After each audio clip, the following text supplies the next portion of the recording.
5 Useful Visual Studio Code Keyboard Shortcuts. First one is the shortcut to show or hide sidebar. At the left side of Visual Studio interface there is a panel to show current activity.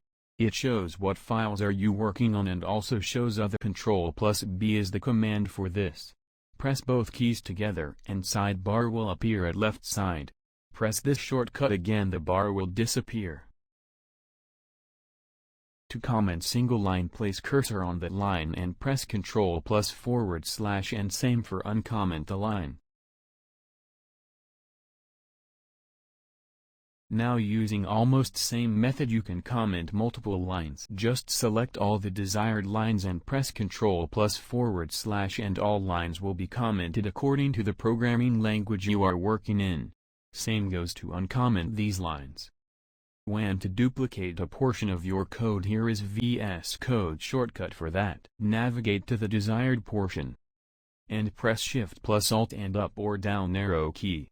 Upward arrow will place the same code above of selected lines and the down arrow will duplicate it at the bottom.